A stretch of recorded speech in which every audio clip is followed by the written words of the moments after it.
The Spotify pile-on continues, a feel-good upbeat mix, and I'll be your Mr. Beast. Welcome to the Unlimited Supply Podcast, your daily music business TLDR in your ear, powered by strict adherence to routine, and brought to you by No Disc, helping music, technology, and finance companies navigate the music industry in partnership with Digital Music News. It's Friday, January 24th, 2025. I'm Lars Murray. It's Finance Friday, but before we dive into the shallow money trench, the great Spotify pile-on, the spate of critical news coverage sparked by Liz Pelly's book Mood Machine, made it to The Economist this week. It hit the big time, as The Economist reviewed the book with a focus less on the scandal of having hired musicians to create cheaper music than on the flattening effect its mood playlists may have on the music itself. And while I'm not sure I agree with their suggestion that this is why Billie Eilish is so popular, it does track with what we are seeing this week in the viral verse, as the TikTok algorithm has been glitching out for a lot of people who are still on the platform. The algorithm not only delivers content, it shapes content too, and as we've said so many times, live by the algorithm, die by the algorithm. So if you want to support artists, next time you want to put on a little dinner music, don't use the dinner music playlist, just pop on Nouvelle Vague or Mose Allison. You can thank me later. Now, let's dive into the shallow money trench where pimps and thieves run free. Of course, the great pile-on is not the only recurring Spotify story of the week. There's also Bundlegate, which of course is Spotify's attempt to reduce publishing payouts by classifying subscriptions as bundles. Over in Digital Music News, Paul Resnikoff reported this morning that publishers were reporting payments for the month of October going down 20 to 40% month over month.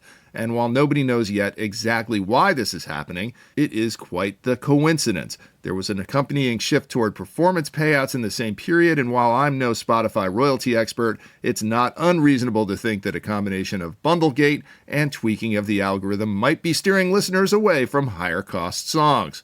Meanwhile, Spotify's founder, Daniel Ek's mood playlist of the week would be Feel Good Upbeat Mix. Music Business Worldwide continues to track his stock cash outs. On Wednesday, he sold 60,000 shares at $487 and change for a mere $29.3 million.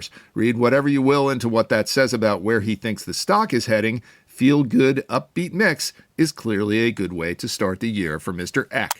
The other guy jamming out to Feel Good Upbeat Mix is music investor Chad Blackwell of Dream Street Advisors. Over at Music Business Worldwide, he wrote an op-ed stating his case that it's the best time ever to be an independent music company. Blackwell attributes this to the new sources of capital flocking to the music sector with their queeners and rods burning holes in their pockets. If I were Chad Blackwell, though, I would be digging deep into what drove that publishing drop-off in October over at Spotify. Of course, if Blackwell is right, it once again reaffirms that the artists should hold on to as many of their rights as they can and wait to sell until they've established peak value. Kind of like Daniel Ek and Spotify stock.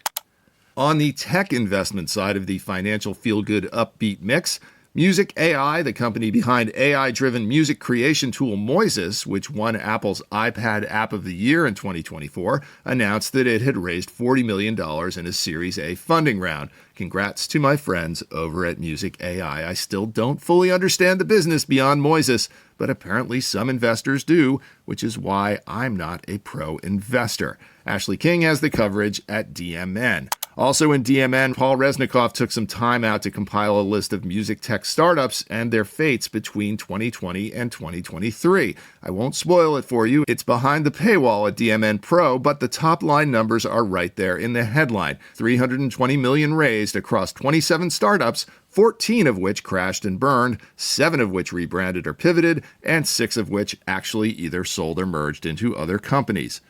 Moving up the ladder from startups to big tech, Google upped its stake in Anthropic, the home of Claude AI, and for shorthand, the one basically backed by Amazon. Google poured another queener into Anthropic, bringing its total investment to date in the platform up to 3 queeners or $3 billion. Of course, Amazon is in for more than double that at $8 billion. None of this seems particularly unreasonable for a company that grew its revenue from $80 million to $800 million year over year. AI is coming, and it's coming fast. Finally, this week, multiple outlets are reporting that the latest entrant into the TikTok buyout conversation is none other than YouTube phenomenon Mr. Beast. Now, there's no doubt that Mr. Beast is a massive star, but with a net worth estimated between $500 million and $1 billion, he's got to be considered window dressing at best for whatever bids involve him. If China decides to sell TikTok, it's going to take roughly 1,000 times that, coupled with some serious inside connections to make the deal. And note to all of my listeners, if you need a content creator to be window dressing on your TikTok bid, I'm happy to be your Mr. Beast. The other detail I had missed in the TikTok buyout story is that Frank McCourt and Kevin O'Leary's so-called people's bid for TikTok is designed around Project Liberty, which is positioned as an effort to restore sanity and privacy to the internet. Multiple outlets are reporting that McCourt is now open to teaming up not only with Mr. Beast, but with the government after the president suggested the government should acquire 50% of the platform this week.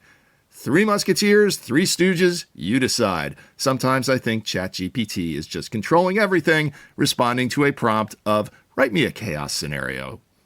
And that's another Finance Friday. A tip of the hat to Jim Player of the Year Turner of my finance advisory panel for digging up that Economist article. Support for the Unlimited Supply podcast is provided by RoyFi, which offers the lowest rates and fairest terms on advances in the industry. If you're interested in taking your career to the next level without surrendering any rights or leverage, hey, be like Daniel Ek. RoyFi is your advance funding solution. And by Hangout.fm. Hangout by Turntable Labs is the new social listening platform where users connect, discover new music, and play over 100 million songs with their friends and family. Hangout is the best place to do a listening party for a new release, so if you want to set one up, check it out at Hangout.fm. To get unlimited supply every single day, follow us wherever you get your podcasts. Links are in the show notes. Hit me at unlimitedsupplypod.com on LinkedIn or at lars@nodisk.com to make suggestions, to feed us tips, to feed us lunch, to call us out on our dubious assertions, and to tell us what we're missing out on. In the words of the great philosopher Eduardo Rivadavia, don't let your short-term greed get in the way of your long-term greed. And remember, in this business, no conflict means no interest. Have a great weekend. Talk to you Monday.